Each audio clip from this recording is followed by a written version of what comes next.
The Justin Baldoni war with Blake Lively, which seems to me, initially I felt quite sorry for Blake Lively, then I've been reading all the messages between them all, and which he's been putting out, obviously, and it just seems like a pair of absolute grade narcissists. Picture this, a Hollywood blockbuster gone wrong, not on the screen but behind the scenes.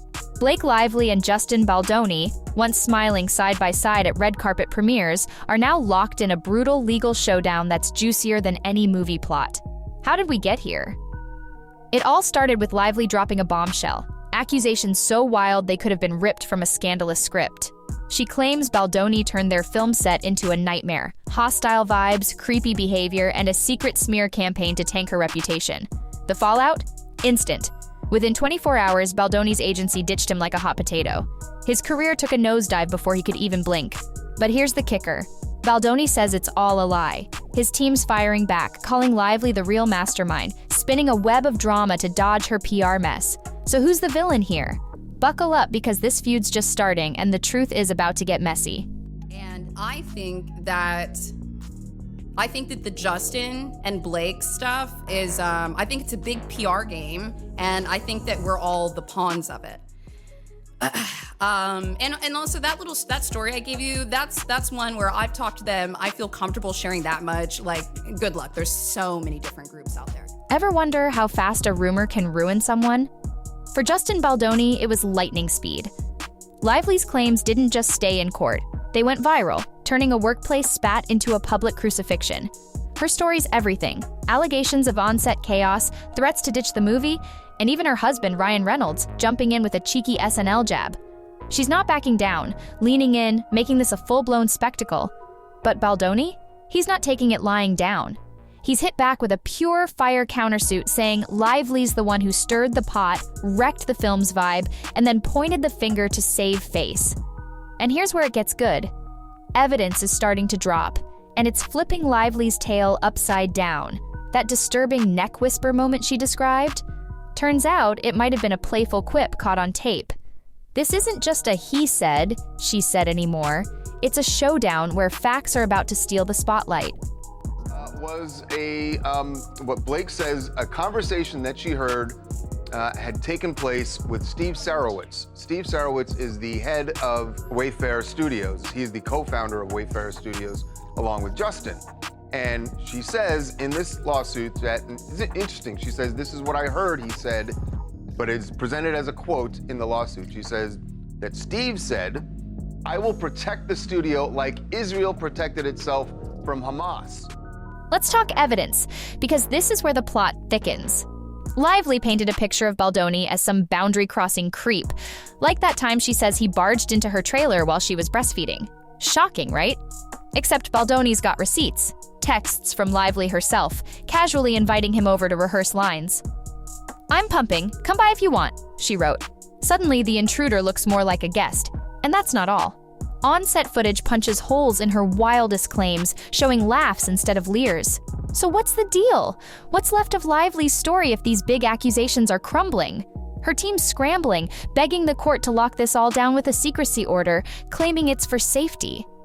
Baldoni's camp isn't buying it. They say she's just dodging the truth. This isn't about protection, it's about control.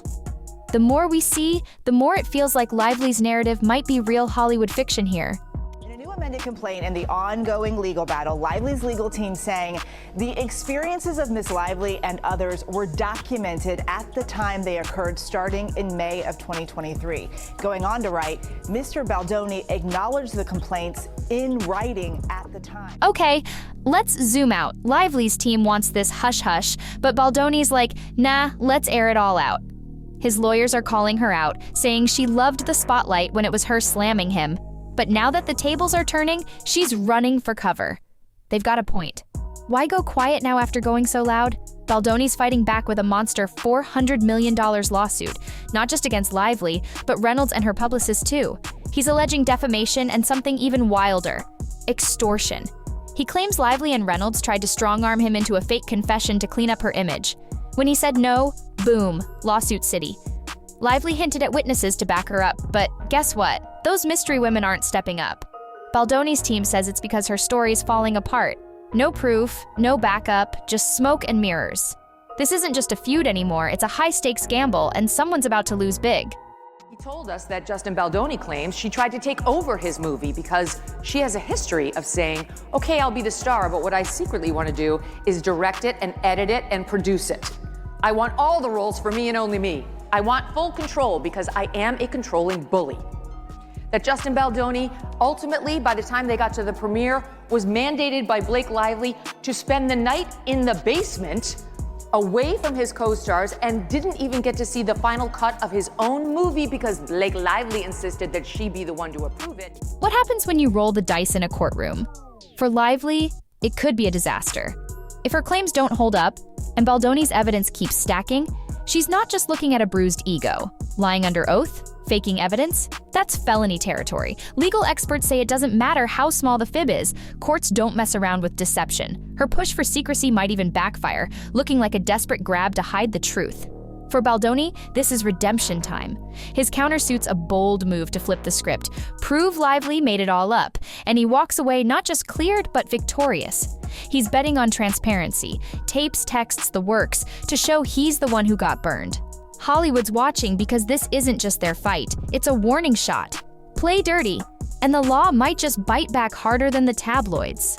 In Blake's first amended complaint, Blake changed what she alleges about what happened while filming the slow dance scene, now that the footage has been released for everyone to see. So what they're saying is, now that, Justin Baldoni shared the truth of what it looks like, they're no longer making the same claims. Previously, they said Miss Lively was filming a slow dance scene for a montage in which no sound was recorded. Of course, Justin proved there was sound. Mr. Baldoni chose to let the camera roll and have them perform the scene, but did not act in character as Ryle. Instead, he spoke to Miss Lively out of character as himself. This drama's bigger than two stars slugging it out. It's a peek into Hollywood's underbelly, where grudges turn into legal grenades and PR stunts can blow up in your face. Think about it. What if Lively's using her A-list clout to bury Baldoni, but he's the one with the truth on his side? His push for openness, releasing every clip, every message, is like a dare to the industry. Let's see who's really untouchable. If he wins, it's a wake-up call. Fake scandals don't fly when the evidence hits back. But if Lively's right, it's a reminder that even the glitziest names can't dodge accountability forever. Either way, this mess is exposing some ugly tactics, retaliation, spin, and maybe even blackmail. The courtroom's the real star here, cutting through the hype with cold, hard facts. And trust me, the ending's going to be one nobody forgets. I defend Justin Baldoni in this lawsuit with Blake Lively because I think she's horrible and she's made up this whole thing because she tried to steal his movie. But he is the most overly feminized man I've had to endure in recent history. Everything he says is self-flagellating over the fact that he's a man, but he's, to me, is sort of the embodiment of what happens when you totally emasculate a man. So where's this all headed? Lively started this as the crusader, outing an alleged bully. But the more we dig, the more it looks like she might have overplayed her hand. If Baldoni's proof holds, she's not the hero. She's the one who cried wolf, and the fallout could tank her cred for good. Baldoni, meanwhile, could emerge as the guy who took on a powerhouse and won, proving you can't just smear someone and skate free. Public opinion's fickle, sure, but courts don't care about charisma. They care about evidence. This saga's a gritty lesson. Truth doesn't bend for fame, and messing with it can cost you everything. As the gavel drops, Hollywood's elite might just realize no amount of glamour can hide the consequences when the real story finally breaks through.